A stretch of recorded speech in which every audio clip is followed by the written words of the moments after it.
Hello and welcome to ShameOver, where you can lose the hangover, not the booze. I'm your host, Erica Mallery, and this is a podcast for those interested in moderation and drinking less, and who want to find peace and balance in their consumption. I am on this journey with you, and I am proof that you can drink less without going cold turkey or all out sober. If this sounds good to you, let's get started. Hello, I'm Erica. Welcome back to ShameOver. I am so glad you're here for some quick tips for your holiday drinking or drinking anytime. This is all relevant anytime that you need it. Today, we are going to really focus on some key holiday events, how to prepare. There was a great episode right before this that's about making a plan and preparing so that you can actually see it through. Check that out if you haven't already, or go back to it anytime. These are going to be some specific events that come up for me, come up for pretty much everyone. So I wanted to make sure that I address them. So number one, holiday events, seeing people that you are kind of dreading. Maybe it's a family event, maybe it's a work event, maybe it's just a friend event, and there's just someone you just don't jive with. Totally fine. That's human nature. We are always going to have people we aren't psyched out of our mind to see.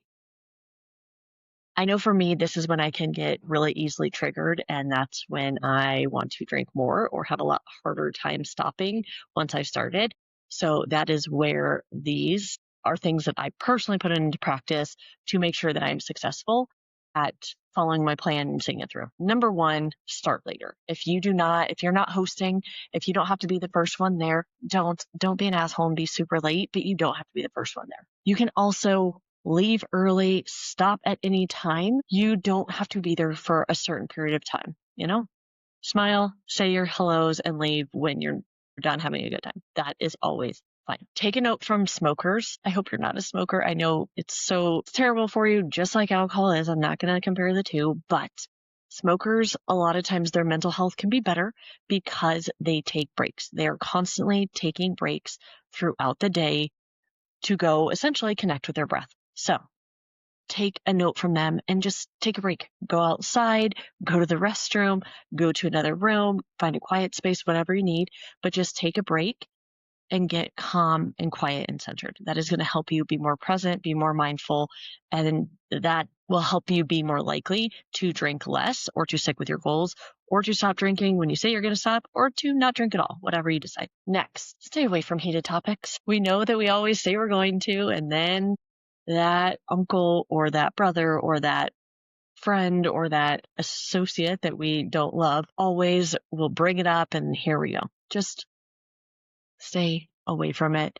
Come up with some sort of comeback so you don't have to address it or go there, or just laugh and change the subject as quickly as you can. So your mental health matters. Do what is best for you in these situations without getting heated, without getting elevated, and being able to maintain that happy medium that we're looking for. Another one, obviously, company parties. If you haven't already had it, maybe it's coming up. Company parties are one that we absolutely have to make sure we are pacing ourselves at.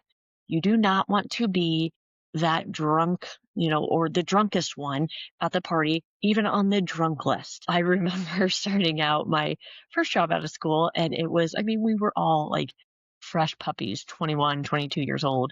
And so it was really a complete shit show. But everyone was hammered, but there was still the standout of the couple people that were way too drunk. You don't want to be that person. So take a book out of Cinderella's story and go home before midnight. Nothing good ever happens after midnight, especially with the company thing. So easy ways that I was able to do this back then that I am now.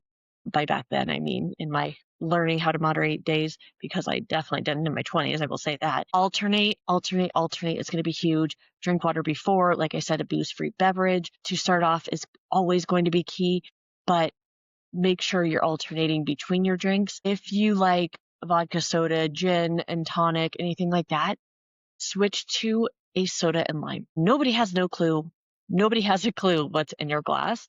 So unless they hear you ordering, no one's going to know. Go to the bartender, make friends with them. You can even find a specific bartender, server, whatever, and slip them some cash and just say, hey, I'm going to order, tell you I'm ordering X. I don't want alcohol. Just give me the regular thing. I just don't want questions. I have never had a problem when I've asked the server or the bartender to help me in these circumstances. So have something in your hand so you're not just like awkwardly standing there and you feel awkward, even though you're really not. But we feel like we get antsy then, we feel like we need something in our hand. Have something in your hand. It just doesn't have to be booze. So that is really something to pay attention to. Also, stop with the pre-gaming, especially if this is a company event, and definitely no shots. Cannot believe how often shots happen at company parties, and that is almost always the people you know are going to be spoken to the next week. So you don't want to be that person.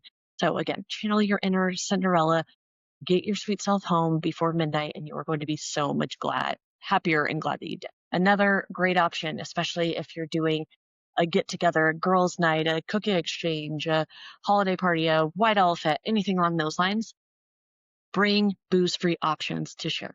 People are really curious about it. A lot of times they just don't want to necessarily buy it or try it, or they're not sure about other people's perceptions or judgments. So be the one who shows up with it. Every time that I have, people flock to it and they're very excited about like, oh, I actually wanted to try this.